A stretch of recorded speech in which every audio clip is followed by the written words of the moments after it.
Welcome to the Borderless Podcast, your guide to traveling, investing, and living beyond borders, where we talk about living the life that you want to live, where you want to live it. From beautiful San Miguel de Allende, smack in the middle of Mexico,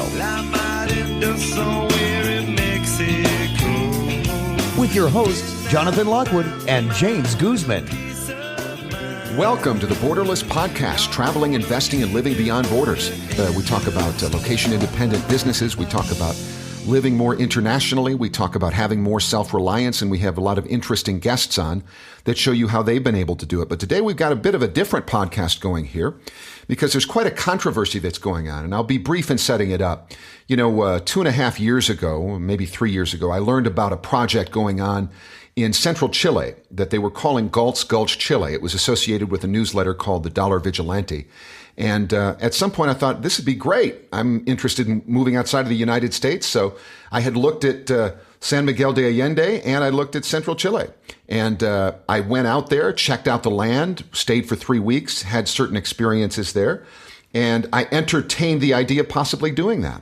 Since then, it's erupted into kind of a crazy thing, hasn't it, James Guzman? Yes, definitely. Yes. Mm-hmm. And so what was like last fall, when we first started seeing articles by Wendy McElroy and started appearing in big magazines sometimes. Right. And what was the nature of that? What were they saying? Well, basically they had some problems with the water rights, I guess, was the main thing that Wendy was writing about. But, the thing is, I'd kind of been aware of it for a while. And I had met Ken, who is the guy that pretty much set the whole thing up a long time when he first came to Mexico. And I really wasn't too keen on the guy. And we got into, arguments and things like this.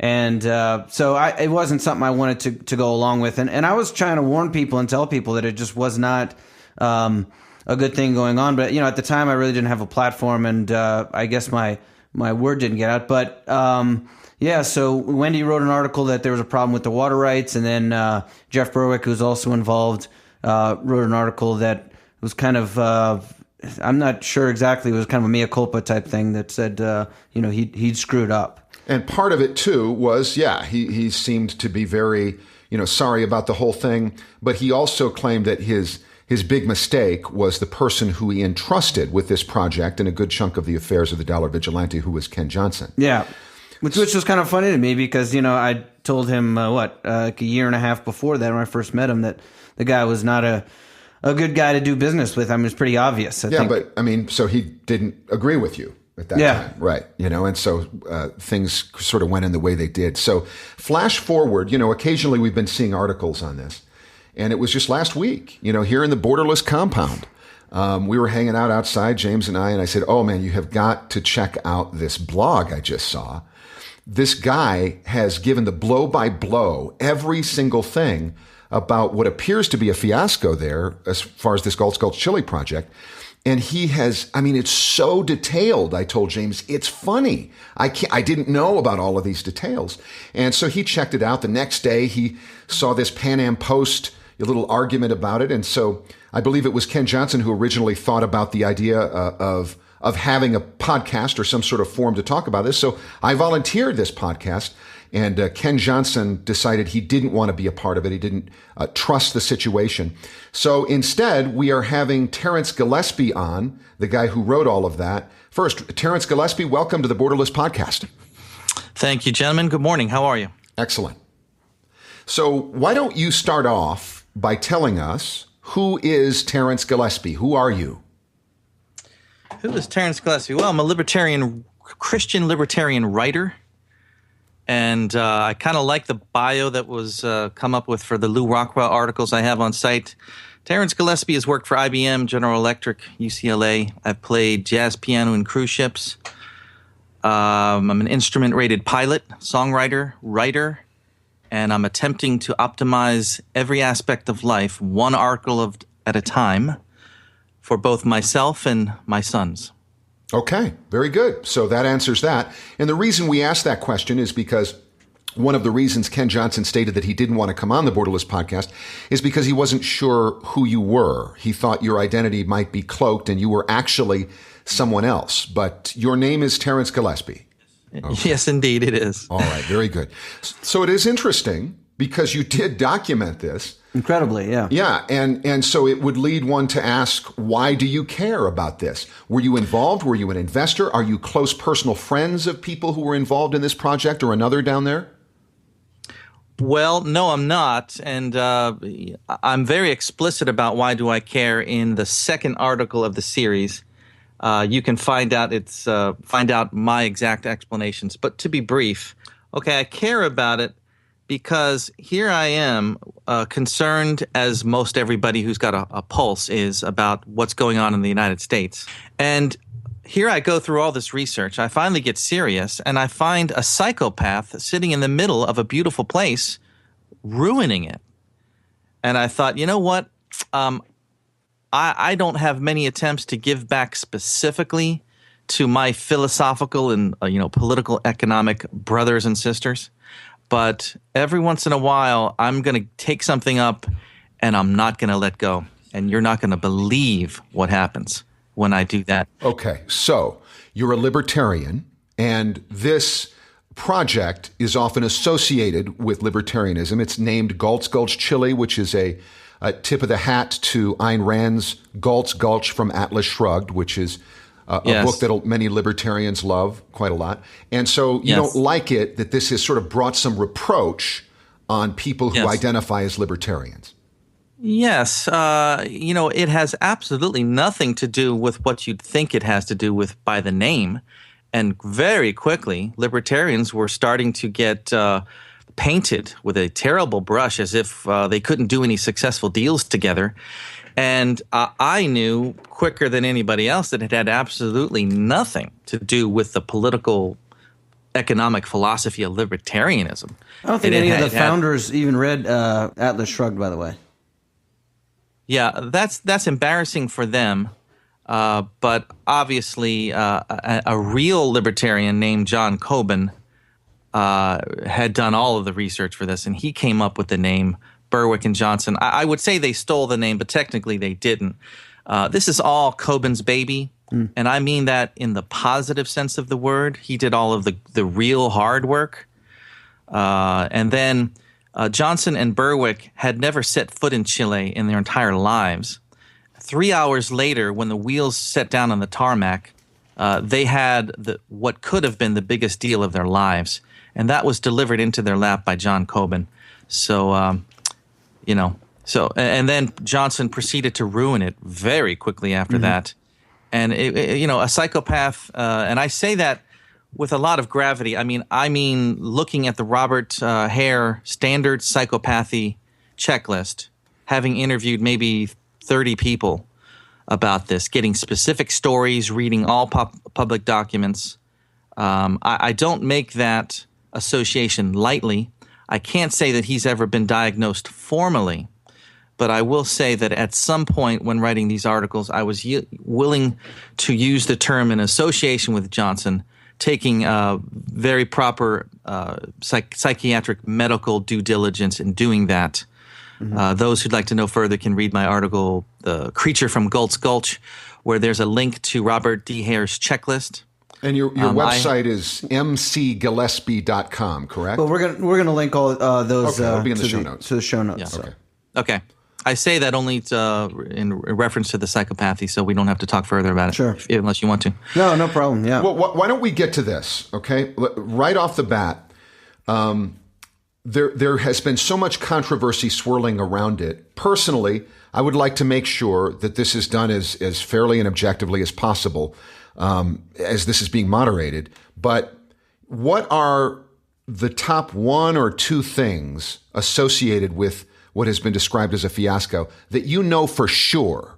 And when you're finished with that, I'm going to ask you, what are the one or two things that you don't know for sure? So what do you know for sure that happened?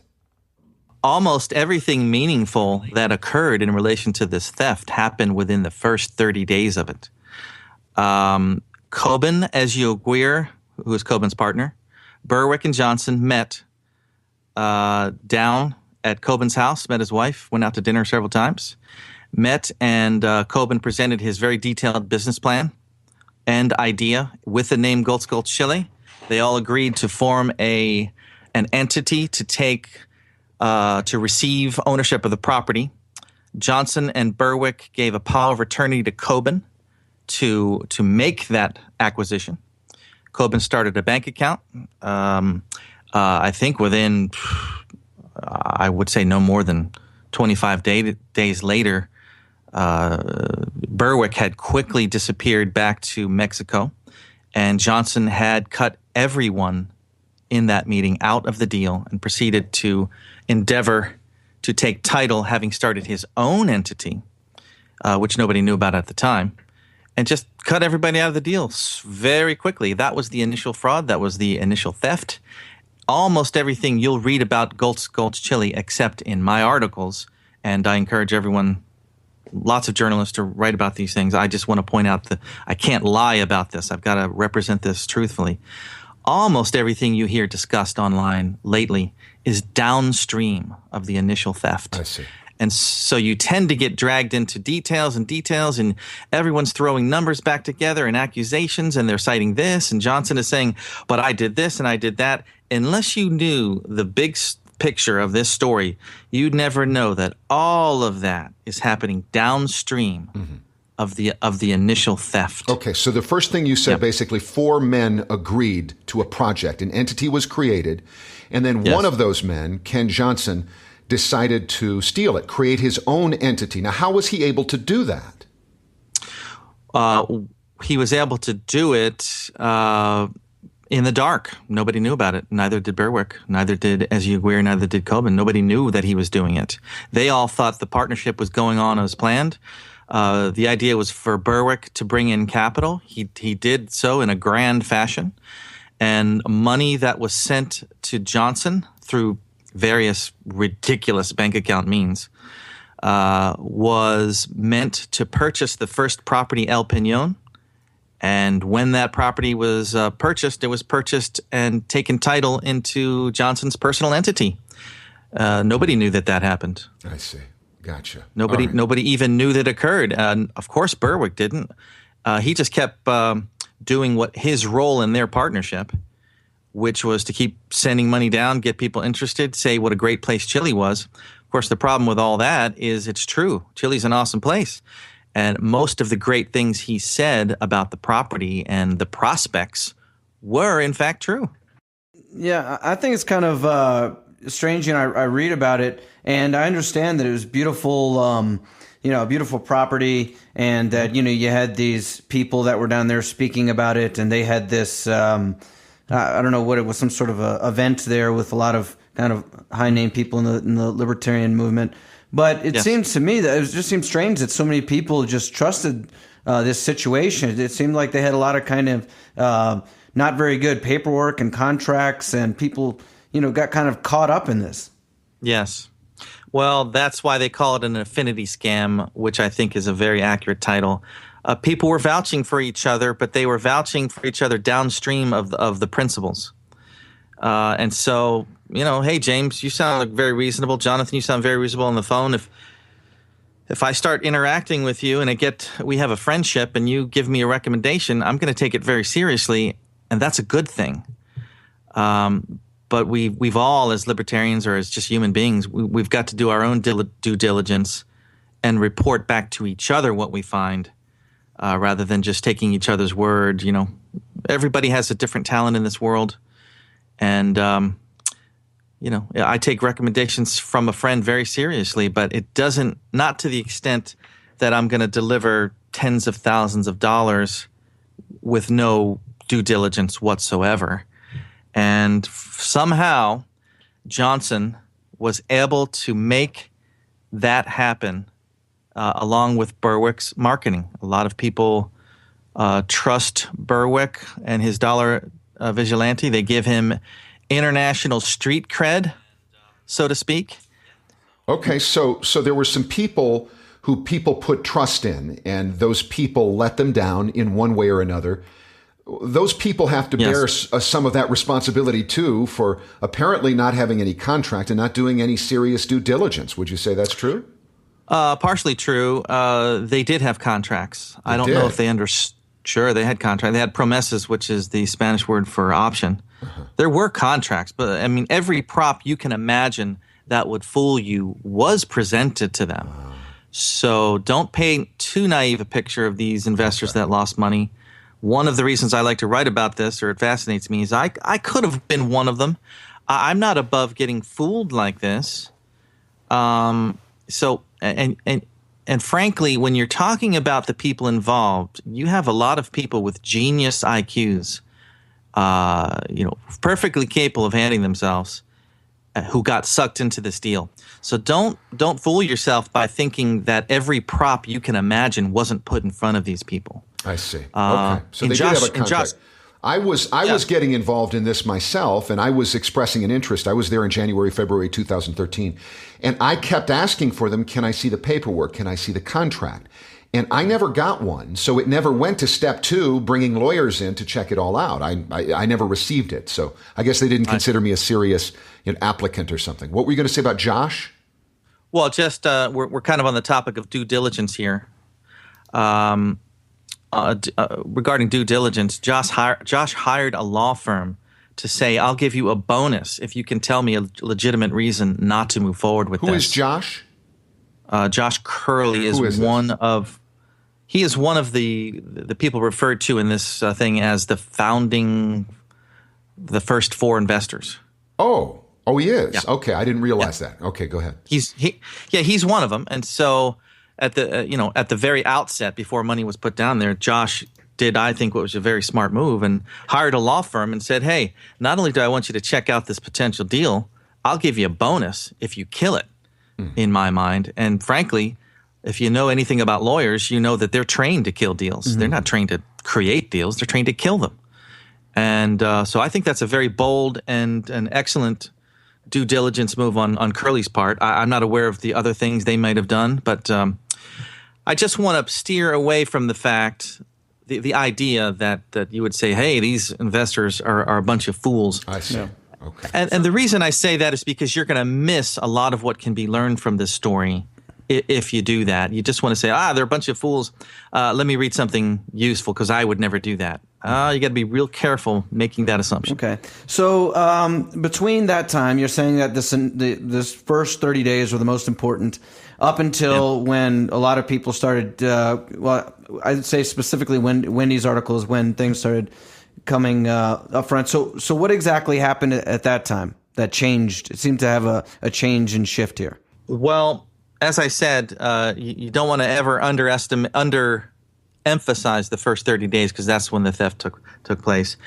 People spent 18 months just reverse engineering what happened. The people to most quickly realize that was Coben, I think. Berwick, Coben and Eziaguirre, they knew that Johnson had cut them out completely, because they were supposed to inscribe the water rights.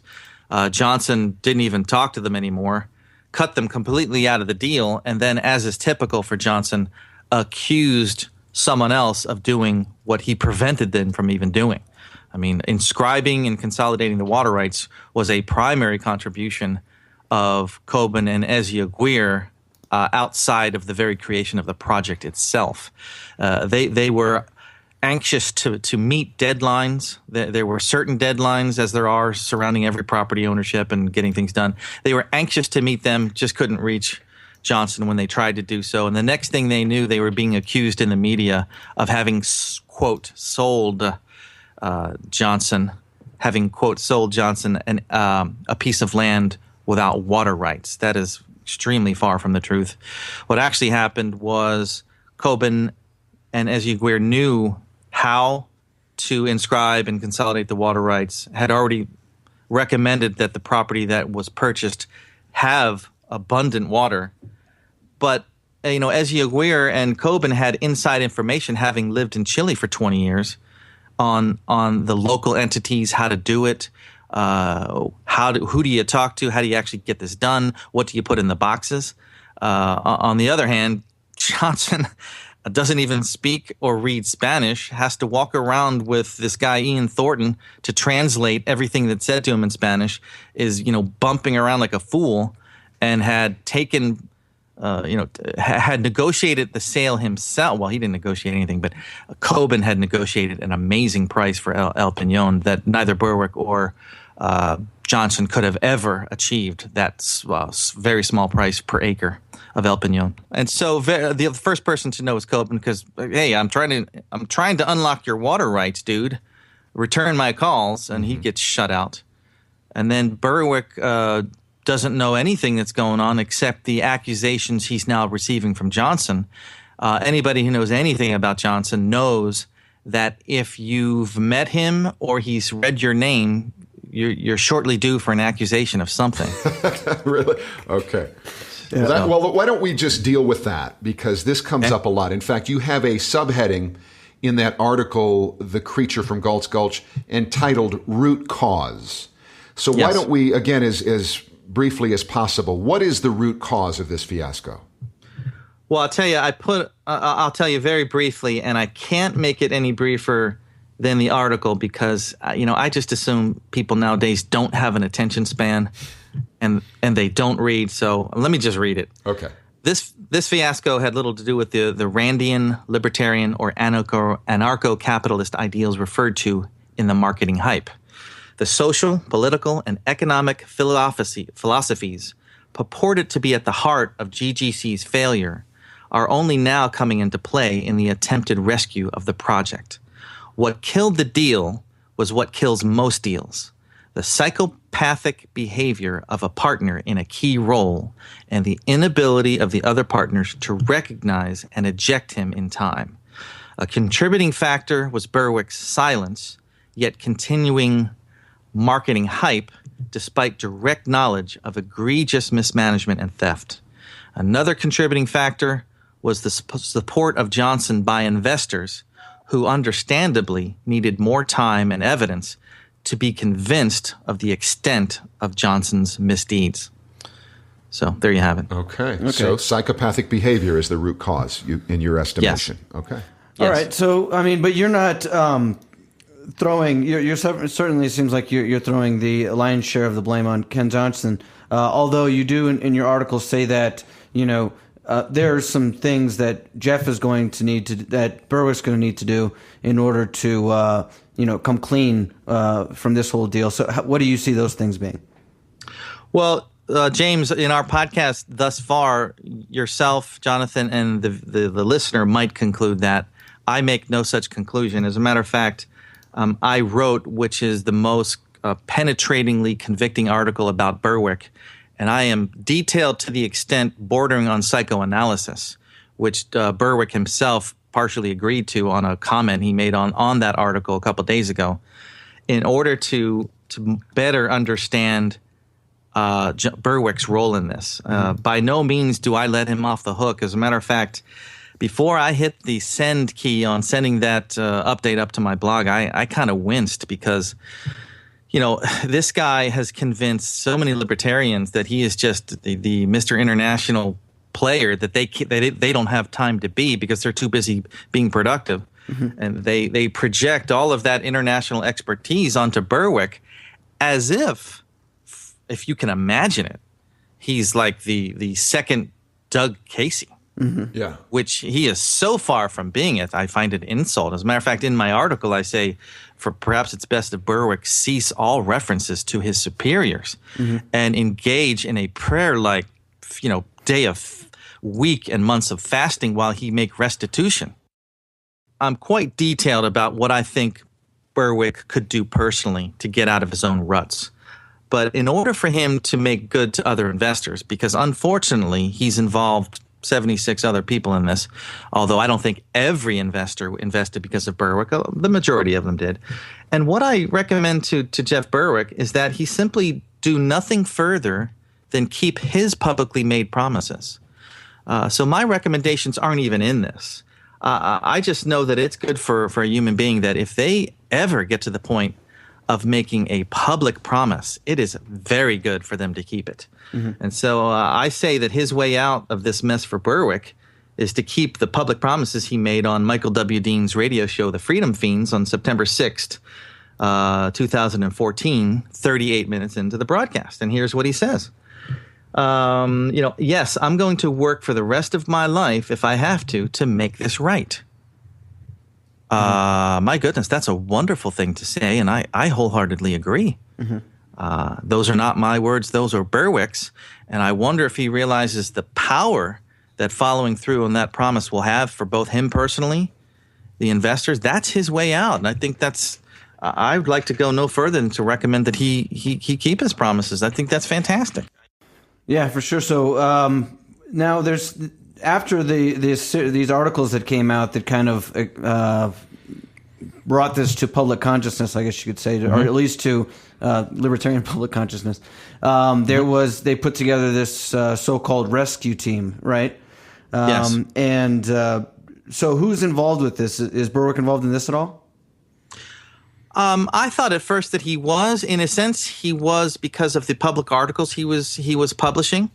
I can't fault him there, because if he's not going to be involved in the day-to-day affairs of the rescue team, which is really just a hodgepodge of people who said, geez, what are we going to do about this? It kind of came about pretty naturally. You know what it's like. You've got 70 people standing around, and son of a gun, if the same ratio doesn't assert itself as willing to do something, in all situations, you get, one out of 20 people is actually willing to make a phone call. And, 6 or 7 people were on that rescue team. So I would say that Berwick did contribute initially because he was publishing articles. He published an article after Wendy McElroy's article. I'm glad he did.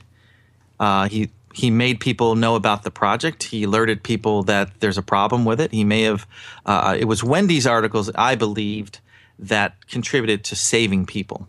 I believe Wendy's article saved people from investing in an area that they shouldn't. Berwick's article followed the second day. I wonder if the only reason Berwick published that article is because there was no choice after Wendy being, so incredibly thorough as is her writing. She was so incredibly thorough and transparent about what had transpired. There was really no choice. But I'm not going to make that accusation. I'm just going to celebrate the fact that I'm glad that Berwick followed on with his own article. Okay, so they've put this team together, and there's kind of a back and forth going on right now. So that leads me to believe that all is not lost with this project. What's going to have to happen in order for this to be a successful project in the future? The current lawsuit that questions the initial sale will have to prevail in favor of Josh Curley. I would say the investors, but I believe it was Josh personally that filed the suit. It does cost money to file the suit. Josh paid the money to do it. My inference is about that is if his suit goes well, he will make sure that trickles down to the other investors, because that's just seems to be the character that this young man exhibits, and so I would say that needs to happen. That lawsuit questioning the initial sale has to prevail in Josh's favor. Okay, and that's in the Chilean court. That's in the Chilean court. It has been heard, and people are waiting for the judgment. That's important to note, because in Chile, you get no dates for court. You don't get court dates. They hear it. You wait for them to hear it whenever they're going to do it, and then they give you a judgment. Nobody knows when actions are going to be heard. Johnson has made public, protests or threats that he's got civil actions in the Chilean courts that are about to come due. There's no such thing. They don't give dates. So it's important to note that Josh's suit has been heard, and they're awaiting a decision. This quote-unquote rescue team, they kind of took over the vicinity there sometime last fall. Is that right? They did indeed. Last October, they were so frustrated. The investors were so frustrated with getting just nonsensical replies from Johnson and another investor, Jerry Folta, who seemed to have aligned himself with Johnson. They were so frustrated with getting no reports from what was their only developer in contact that they went down there to see what was going on. They had some complaints that they had formalized, and they presented the police with them. The police tend to be very respectful to gringos. My current opinion is that all you got to do is dress well, have a legitimate complaint written down that doesn't even have to be filed, but it looks good, And the Chilean police are just going to follow along with you because they don't want any trouble. And they assume since you're a gringo, you must know what you're doing. I'll say that that's the case last October when the rescue team came on the land, when they entered the property. It was certainly no raid. There was no violence. It wasn't a SWAT raid. They simply entered the property that they had paid for, and they were looking for the person that wouldn't return their calls, which was their developer. Johnson paints all of this as to be they were after him. And in fact, he was hiding in the bushes, and they were sending his translator out. Could you just get this guy on the property? We want to talk to him. Why isn't he returning our calls? Perfectly reasonable when you give somebody $10 million for something and they won't return your calls. It tends to get people upset. And it took a while for them to get on into Chile.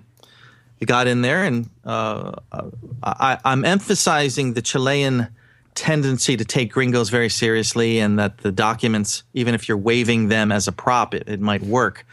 Johnson's documents were a prop when he retook over the land recently. The rescue teams were not. But I want to point out that when somebody gives you $10 million, another person won't return your call, and you show up and to the offices that you paid for and look for the person not returning your calls, I would refer to that as the moral high ground. Mm-hmm. You've done nothing wrong. You've aggressed on nobody. That's all that happened. Okay. That's in contrast to Johnson retaking the property, where there was three thugs were hired. One was brandishing a gun, and then Johnson shows up a couple hours later as if he's legitimate with two policemen waiving a criminal complaint that he never filed. And, you know, his was actually a violent threatening, because one of the farm workers was threatened to be killed. His was actually violence. That's his way. His way is the way of violence. Okay, so maybe not all is lost if you know, this case is won in court. But what about this $10.5 million that you just mentioned? I mean, is that all still there? Are people going to get that money back if they win this suit? A lot of it is still there in the form of the ownership of El Peñón, which is held in IGGA, which is Johnson's entity. So there is a lot of it still there in the form of the land. It's uncharacteristic for Johnson to embark on such a theft and actually, you know, follow through and purchase something of real value. So that's actually good news. Because he doesn't speak Spanish, and/or he is colluding with the seller of El Lepe, which is the second property, his quote unquote, his quote negotiation for that land was miserable, overpaying to a ridiculous extent. It's either incompetence or on purpose, because it's hard for someone to screw up that badly just with incompetence. But there are suspicions, although I can't personally prove them, I haven't gotten to this extent, that Ramirez was colluding with Johnson on the purchase of El Lepe. The price was ridiculous, and there were late fees built into the payment schedule, such that there were, an extreme penalty in not making the payments on the property of an already inflated price. So that land does exist, but it is currently, I believe, held in the same entity, IGGA. So whenever you see something related to Gulch Chile and you see share ownerships being discussed, that entity, the shares hold both El Peñón and El Lepe, which, if you want to, you can refer to them collectively as Gulch Chile. But I'm always careful to be mindful that it's two pieces of land. We're talking with Terrance Gillespie on the Borderless podcast about Gulch Chile and what went on there. I want to ask you about the term you used, affinity fraud. I'm going to ask you a question. I just looked that up, affinity scam, affinity fraud. Just the Wikipedia definition says, affinity fraud includes investment frauds that prey upon members of identifiable groups, such as religious or ethnic communities, language minorities, the elderly, or professional groups. The fraudsters who promote affinity scams frequently are or pretend to be members of the group. They often enlist respected community or religious leaders from within the group to spread the word about the scheme by convincing people that a fraudulent investment is legitimate and worthwhile. So I want to ask you about this. Is it your contention that one or more people involved with this project from the beginning intended to defraud people? Oh, yes, and his name is Kenneth Dale Johnson. All right. I don't believe that Berwick had any intention whatsoever of defrauding people. So you think from the beginning his plan was to defraud people? Oh, of course. Okay, very good. He had just come from the TDV Paraguayan passport scandal, which is where I picked him up. And I see no evidence of Johnson ever keeping a promise other than when he's forced to. So sure, from the very beginning, of course, he meant to do that. Coben did not. Coben was very excited about this. Coben thought that a libertarian community like this would take off. He was right. Berwick thought it might work, but had no idea of the positive response he would get from such like-minded individuals interested in Chile. Berwick was not only correct, but he was more correct than he knew, because Berwick couldn't believe how much money kept flooding in as a result of interest in this. Affinity scam indeed. So, yeah, okay. Well, I think that very well labels it. So, that's interesting. I mean, we know that he was able to raise all this money from this type of development. So that shows you that, there is opportunity for things like this. So, I think we've pretty much covered what happened, what were some of the wrong things that happened. And, I'd like to kind of talk a little bit about how we can avoid things like this in the future. And, if somebody else might want to do something like this, maybe some lessons that they can take from this in order to move forward. I would say the primary problem was that the land was not subdivided, and even in a legal state from the standpoint of Chile, to be sold.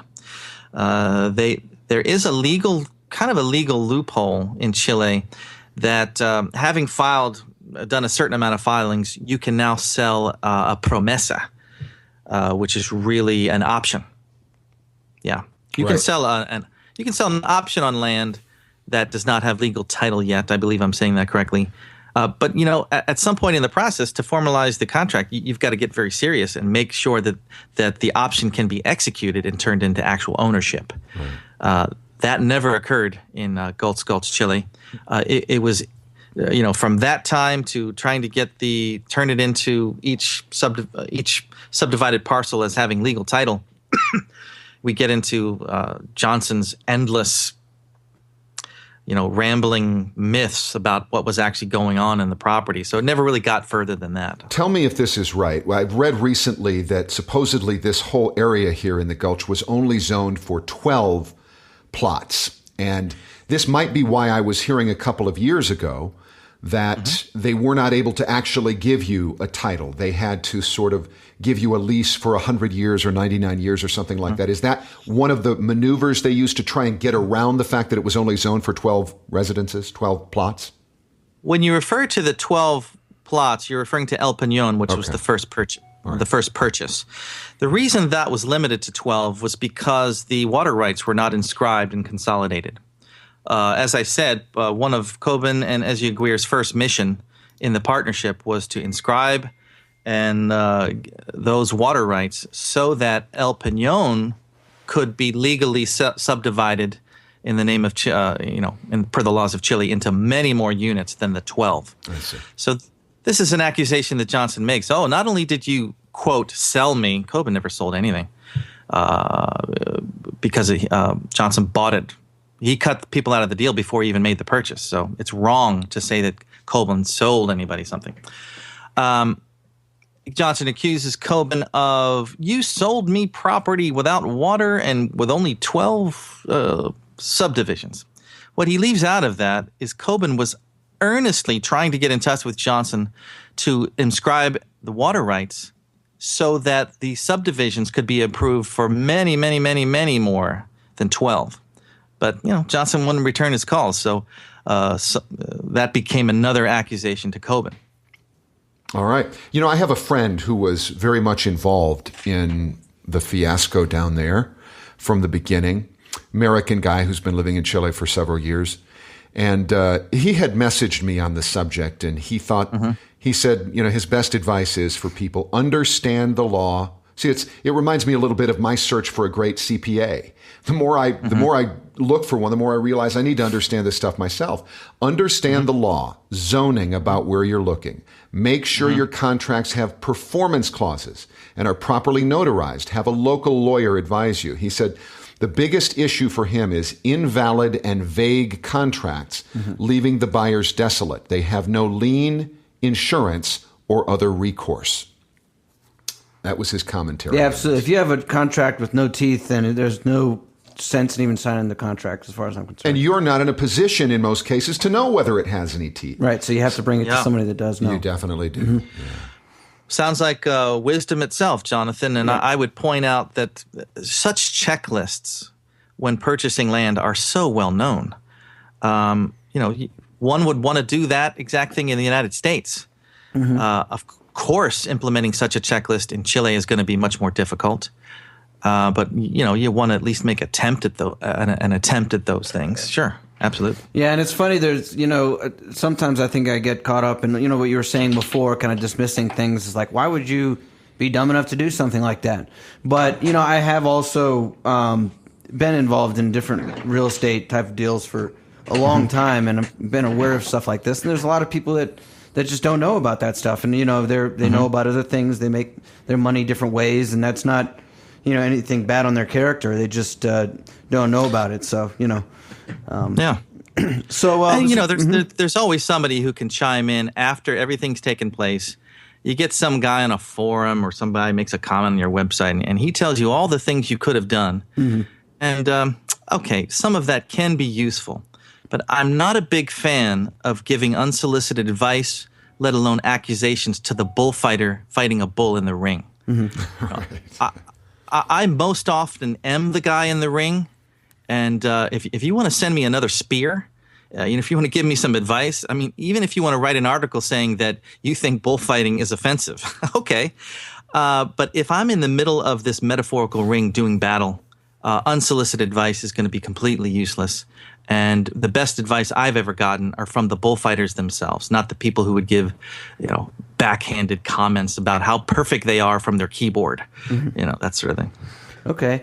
Well, it sounds like you have a lot of good things to say about John Coben. So, if people are interested in Chile, it sounds like he's got some books out there, and I know he's got a podcast that has got some good, what you would consider to be good information on Chile, right?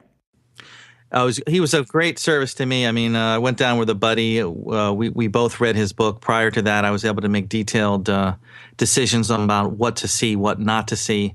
Extremely thorough. And the guy's written 8,000 letters to the editor in Chile in Spanish.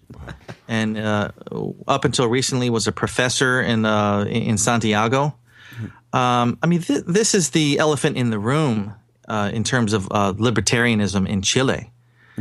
And one of the things I couldn't understand, I never talked to the investors about this, but it's just I couldn't believe that the other investors might not have been able to benefit in a similar manner. All right. Well, that sounds like another thing to think about is when you're going to another place like this that you might be unfamiliar with, look around, talk to other people that have lived there for a while. Make sure that the people that you're getting into business there, they speak the language, they've done business there before, and they've lived there for a while, and people know them, and they have a reputation. Yeah, that sounds like very, very sane. If I was going to say the top 3 or 4 things I would do to avoid or optimize the Gulch Chile, if there's going to be one in the future, I'd say number 1, keep psychopaths out of the deal. Take them seriously. They're only 1 to 3% of the population. You probably have never met one. Get familiar with that. If they're out of the deal, you're almost scot-free. Second thing is to make sure you build the thing legally from the ground up with the right premises. I understand that sometimes it's inevitable that we get the state involved in land ownership because they're experts at it, and very few of us have a loyal title or a federal land patent. But give it a shot. Third thing would be try to shift the liability to the original holding entity completely and out of the sublease holders. At least you can try to do that. That's why these multinationals get away with murder, literally. They start corporations. If ever there's liability, the corporation entity itself takes the liability. They collapse the entity and start another one, but the investors involved don't get burned. I'm not a big fan of letting corporations run roughshod over humanity with no liability. I'm not a fan of that. I think that's a problem.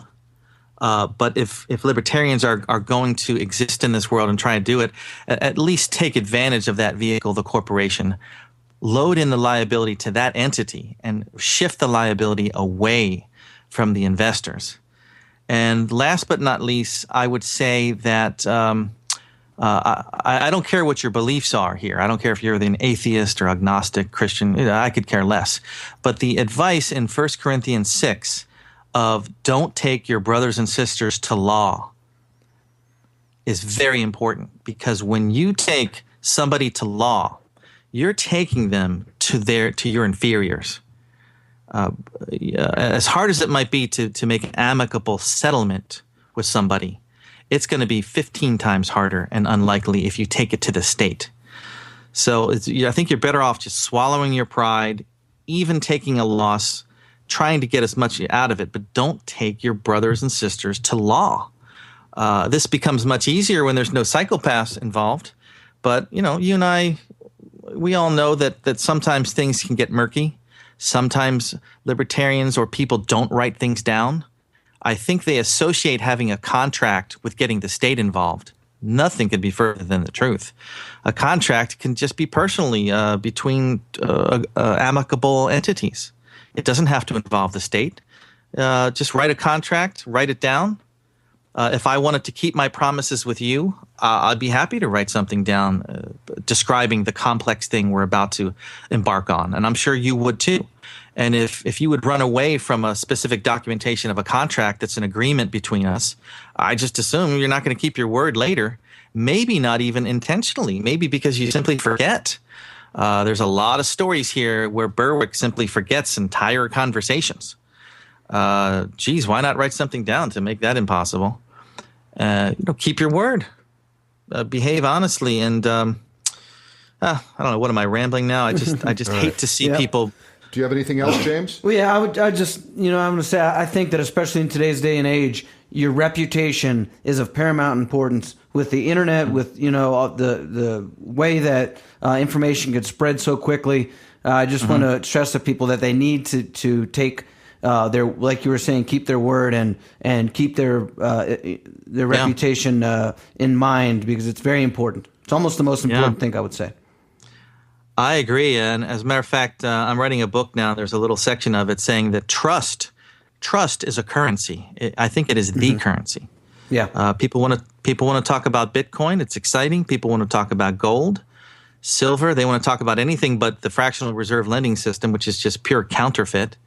But if you want to get to the heart of the matter and you want to start talking about the currency that has always mattered, it's called trust. And what you can do with trust is change the world. What you can do without trust is be alone, accomplish nothing, and make accusations from a house. It's just you can't do anything without trust. That's the real currency in the world. All right. Well, we've been talking with Terrance Gillespie. He has a website called mickgillespie.com. That'll be in the show notes if you forget. And in addition to writing a lot of articles on LewRockwell.com, he has also taken a lot of time, hundreds of hours, to examine the Gulch Chile situation, and he's put together 6 pieces on it. And we just want to thank you very much, Terrance Gillespie, for coming on the Borderless podcast. Thank you. Well, it's funny how things come together. It's just last week I happened to find those articles Terrance Gillespie found, or that he wrote on the website about the Gulch Chile thing. I had been familiar with it. You had been familiar with it. We looked to it. A big controversy develops, and now we've got him on the podcast. But the one thing that I wanted to say is that this idea of finding an actual Ayn Randian Galt's Gulch is something that's pretty popular among liberty-minded folks. I can say that because it was popular with me. And I was kind of sort of looking for something like that. And I found it, and I went and checked out the land, and I loved it. And what I have come to understand is that it is unnecessary. Sure, one day somebody's going to put together something, and it's going to be a sort of a ideological sort of thing, and maybe it'll work just fine at some point, but it isn't necessary. You don't need it. you can find another spot on the globe, and you can find people who you love, who share your ideology, who don't share your ideology, and you're going to do just fine. So while you may find something like that at some point in the future, it is not necessary. Yeah, no, I agree with you. And there's plenty of places to live in the world. Take a look at what type of freedom that you're looking for in your life and where you might be able to take advantage of that. And I think that most important is getting people around you that you feel comfortable with, getting people around you that you care about and that will help you. And once you have that, then you can live anywhere in the world. You're going to be just fine. So, well, anyways, it was interesting to kind of go over this. And hopefully we can prevent something like this from happening in the future. Yeah, I've certainly learned from this, and I hope others have too, on all sides of this issue.